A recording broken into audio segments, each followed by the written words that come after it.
ನಮಸ್ಕಾರ ಸ್ನೇಹಿತರೆ. ಭವಿಷ್ಯವನ್ನ ತಿಳಿಯೋ ಆಸೆ ಯಾರಿಗೆಲ್ಲ ಇರಲ್ಲ ಹೇಳಿ. ಅದೇ ಆಸೆ ನಿಮ್ಮ ಪಾಲಿಗೆ ಮೃತ್ಯುವಾಗಿ ಬಂದ್ರೆ? ಹೌದು, ನಾನು ಹೇಳಕೊಟ್ಟಿರುವಂತ ಸ್ಟೋರಿ ಒಬ್ಬ ಮಾಂತ್ರಿಕ ಕಳ್ಳ ಪಿಚಾಚಿಯನ್ನ ಉಳಿಸ್ಕೊಳಕ್ ಹೋಗಿ ಪಟ್ಟ ನರಕ ಯಾತನೆಯ ಕತೆ ತುಂಬಾ ಇಂಟ್ರೆಸ್ಟಿಂಗ್ ಆಗಿರುತ್ತೆ. ಕೊನೆವರೆಗೂ ನೋಡಿ. ಅಂಡ್ ನೀವ್ಯಾರಾದ್ರೂ ಹೊಸದಾಗಿ ನನ್ನ ಚಾನಲ್ನ ನೋಡ್ತಾ ಇದ್ರೆ ದಯವಿಟ್ಟು ನನ್ನ ಚಾನಲ್ನ ಸಬ್ಸ್ಕ್ರೈಬ್ ಮಾಡ್ಕೊಳ್ಳಿ. ಬನ್ನಿ ಸ್ಟೋರಿನ ಶುರು ಮಾಡೋಣ. ಸೋಮಶೇಖರ್ಗೆ ಅವನ ಜೀವನದಲ್ಲಿ ತುಂಬ ದುಡ್ಡು ಮಾಡಬೇಕು ಆ್ಯಂಡ್ ಲೈಫ್ನ ಫುಲ್ ಸೆಟಲ್ ಮಾಡ್ಕೋಬೇಕು ಅಂತ ಆಸೆ ಇರುತ್ತೆ.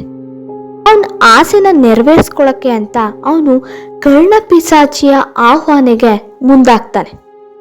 ಕರ್ಣಪಿಶಾಚಿಯ ಬಗ್ಗೆ ಒಂದು ಶಾರ್ಟ್ ಇಂಟ್ರೊಡಕ್ಷನ್ ಕೊಡ್ತೇನೆ.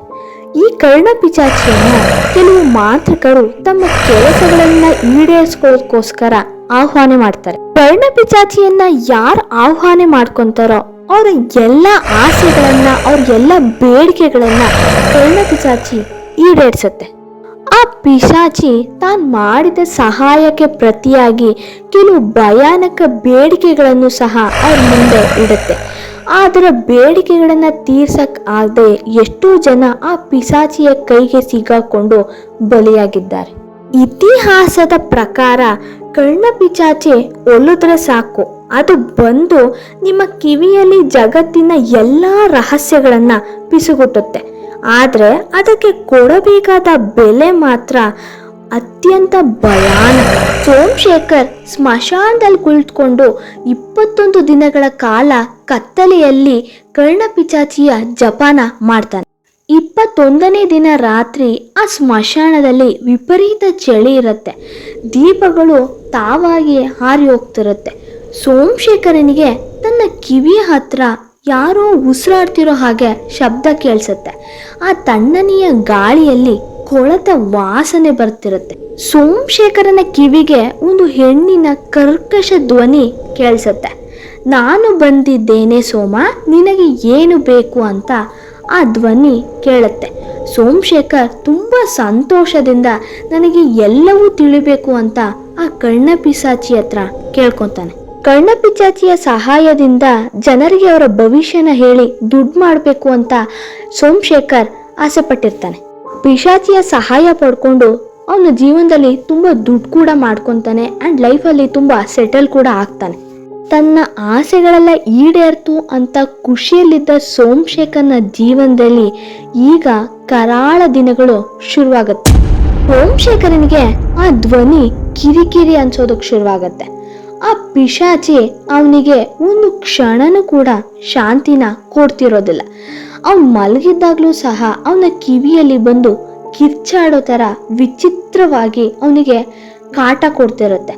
ಅವನ ಊಟ ಸಹ ಮಾಡೋದಕ್ಕೆ ಬಿಡ್ದಲಿರೋ ಹಾಗೆ ಅವನ ಕಿವಿಯಲ್ಲಿ ಪಿಸ್ಕೊಡ್ತಿರುತ್ತೆ. ಇದೆಲ್ಲದಕ್ಕಿಂತ ಭಯಾನಕ ಸಂಗತಿ ಏನಂತಂದ್ರೆ, ಆ ಪಿಶಾಚಿ ಅವನ ಕಿವಿಯಲ್ಲಿ ತನ್ನ ಬೇಡಿಕೆಗಳನ್ನು ಸಹ ಹೇಳೋದಕ್ಕೆ ಶುರು ಮಾಡುತ್ತೆ. ನನಗೆ ಹಸಿವಾಗ್ತಿದೆ, ಮಾಂಸ ಬೇಕು, ನಿನ್ನ ರಕ್ತ ಕೊಡು ಅಂತ ಅವನ್ನ ಪೀಡಿಸೋದಕ್ಕೆ ಶುರು ಮಾಡುತ್ತೆ. ಒಂದಿನ ರಾತ್ರಿ ಸೋಮಶೇಖರ್ ಕನ್ನಡಿ ಮುಂದೆ ನಿಂತ್ಕೊಂಡಿದ್ದಾಗ ಅವನ ಕಿವಿಯ ಬಳಿ ಒಂದು ಕೆಂಪಾದ ಉದ್ದನೆಯ ಉಗುರುಳ್ಳ ಕೈ ಕಾಣಿಸುತ್ತೆ. ಆದ್ರೆ ಅಲ್ಲಿ ಯಾರೂ ಇರೋದಿಲ್ಲ.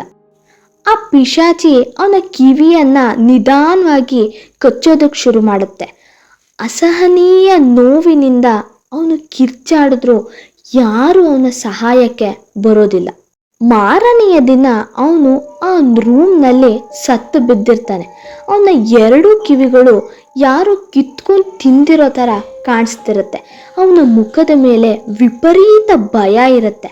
ಅಲ್ಲಿ ಕೆಲಸ ಮಾಡಿದ ಪೊಲೀಸರಿಗೆ ಒಂದು ವಿಚಿತ್ರ ಅನುಭವ ಕೂಡ ಆಗತ್ತೆ.